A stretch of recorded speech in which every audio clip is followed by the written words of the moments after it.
For Clemson fans who made the trek out to Glendale for a second year in a row, there's a big contrast this year compared to last. When Hocknell walks out to the first tee on Thursday, he admitted the nerves and butterflies will be unprecedented, but what he said will keep him grounded is the thought that he's not only playing for himself, but also his students. This is where Tommy finishes up his morning training, 11 miles from his front doorstep to the campus of NAU. A little less than a year ago, Arizona rolled out a program called Take a Hike, Do It Right. For some, a simple hat or a ball marker will do the trick, but for Pat Perez and John Rahm, think bigger. También he oído que sabes tocar la guitarra. Dinos sobre ese talento. Eso es mentira, más o menos. Bueno, yo sé tocar. Here on Shea Boulevard, 3 lanes of traffic have been blocked off after protesters try to prohibit people from going to the Trump rally.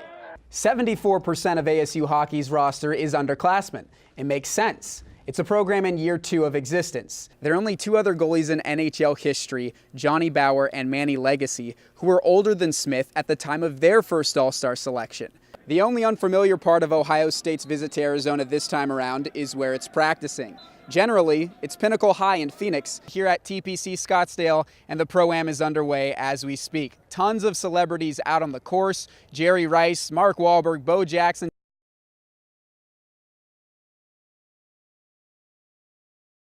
Tommy Pusey's days start with 5 a.m. wake-up calls.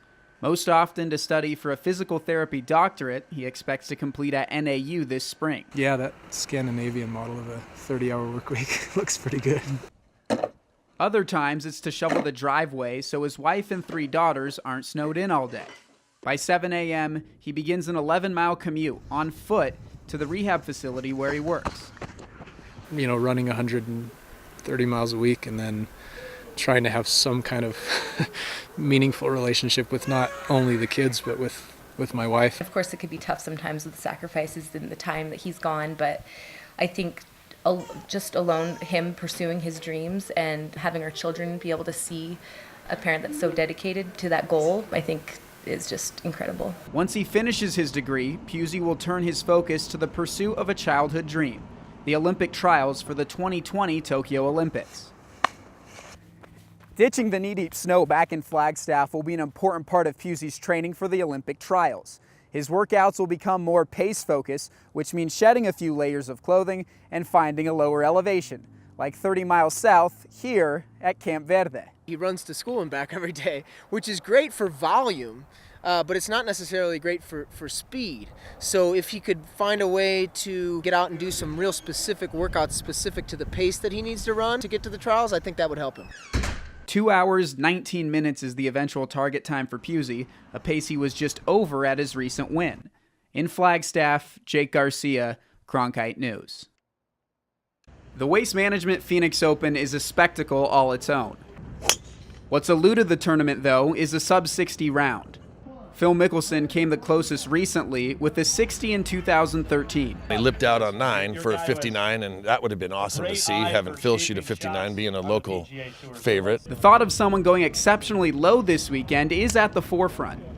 Across 9 days in mid-January, 2 PGA Tour players posted scores of 59. Players have less fear, they stay aggressive, they keep firing at pins, and instead of thinking 9 or 10 under is now a good round, it's now 10, 11, 12, 13 under. I fully had faith in myself that I could shoot a really low number, shoot in the 50s. When you see guys do it, and it just makes it feel more attainable. Guys are doing it all the time now and having a chance to quite often, and it's just, when you get it going, you definitely start thinking about it and think, hey, if he can do it, I can do it. Advancements in technology also play a role in the recent trend of low scores. Having that real-time data to make decisions on what club is performing the best gives you a lot of confidence going onto the golf course. You know exactly how far it's going to fly, when it's going to do it, and how it's going to perform. Most people say sub-60 scores are good for golf because it brings attention to the game. But what would a 58 or a 59 watch mean to a tournament that already has people's attention? Well, here on the 16th hole, things could get pretty wild. You'd be shaking on that tee box. I mean, you already are shaking. It's loud. You don't want to get booed. Here, you multiply the fans, by 100 nearly, and so it just adds to the excitement. It's all about having fun out here and drawing people to the game, and I think birdies and eagles do that. Despite there only being 9 sub-60 scores in PGA Tour history, The recent onslaught has Markham hopeful his tournament could experience its first. 59s are awesome. They're great to see. I think we got a good chance at seeing one this week. And that hope makes sense, especially with record crowds expected for the 4th straight year heading into the final 2 days. At TPC Scottsdale, Jake Garcia, Cronkite News. For a program that emphasizes relishing the moment and having fun, Clemson's 31-0 win over Ohio State in the Fiesta Bowl was businesslike. After all, a season removed from coming up just short in the College Football Playoff National Championship game here at University of Phoenix Stadium, the Tigers knew they had the tools to be in this position. That's our goal. Our goal is to win the division.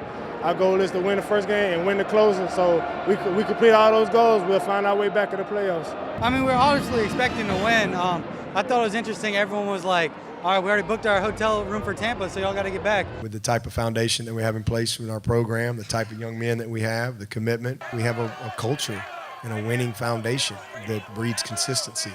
Part of Clemson's journey back to the national championship game was treating the semifinal as unfinished business. For head coach Dabo Swinney, winning in the Grand Canyon State was the first priority. 2 trips to the Valley, 2 losses. One when he was playing for Alabama 20-plus years ago, the other as a head coach against Alabama last year. I'm just happy to get a win in Arizona. I mean, I got my butt kicked in 1990, and obviously we came up short last night, so it's nice to finally win one in Arizona. So with the Fiesta Bowl win, Clemson avenges the loss last year here in Glendale. But the Fiesta has to be short-lived because up next on the unfinished business trail, a national championship game against Alabama. It's going to be another tough week of preparation and get ready to play the best team in the country in Alabama. They've earned that, but you can best believe we're going to show up. It's a blessing, it's rare that you get to go back-to-back to the national, so it's just really a blessing. I'm soaking this time in right now. But, after the night, it's on Alabama. So what makes Clemson think it'll finish the deal this year? Tankersley said it's simple. This team is better, and it's been exposed to more adversity. In Glendale, Jake Garcia, Cronkite News. We want them! We want them! We want them! We want them! We want them!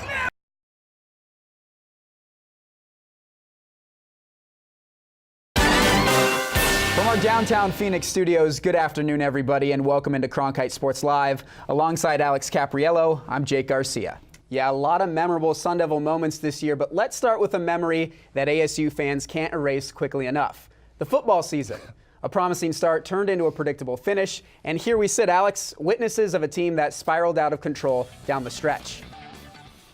And we're keeping it locked in on football as Troy Lynch joins us in studio. Troy, in all likelihood, ASU's season is over, but we have some plays to break down exactly what put them in this situation. On to ASU soccer we go. Got some highlights fresh off Adobe Encoder. ASU taking on number 11 UCLA, and boy, did the Bruins get things started off with a bang last night. Upper 90 from true freshman Jessie Fleming. She had not one but 2 goals on the evening. ASU mounted a furious comeback in the second half, or at least they tried to. It's opening day for the ASU men's and women's swim teams. Both are in Salt Lake City to take on Utah and BYU. Expectations sky high for head coach Bob Bowman. His second year with the program, first recruiting class that's all his own. To talk more about this, we bring in reporter Ryan Curry. Ryan, we saw the Sun Devil sit down you did with Bob Bowman. Yep. From that, your takeaways as to the overall direction that this program is headed in. Well, thanks, Gavin, for joining us as always. We're going to transition, though, to ASU volleyball. And in surprising news, head coach Stevie Mussey will not be returning next season. Despite a 3-game winning streak to close out the year, the Sun Devils finished 8 games below 500, a significant regression from a stellar 2015 season in which Jason Watson was at the helm. Here's a statement from Ray Anderson. Now is a useful time for Cronkite Sports, us, as an organization, to look introspectively. The vision is a model that all good journalism adheres to, a public service. A right to information is critical, and whether that information is sensitive or not is besides the point. In a climate in which good journalism is more valuable than ever, we can't turn a blind eye to the tenets that have gotten us to this point. Tenets that say we aggressively seek information and then publish responsibly and accurately. All right, top plays of the semester. We got 5 of them for you on this show. That's Obina Oleka playing down low in the center position, even though he's a power forward. They call that the death lineup. And there's one more ahead of you. Yeah, different game, same idea. Kalen Balaj, clickbait, jumps over the Cal defender, and ASU ultimately wins that game in a shootout. ASU UCLA last night from the soccer pitch, one of the many chances for UCLA on the evening, but Emma Malsey. Second look, because our video editors are better than yours. ASU Texas Tech for play number 1. Kalen Balaj's Starboy game. He says, "Get off me." NCAA record, 8 touchdowns in that one.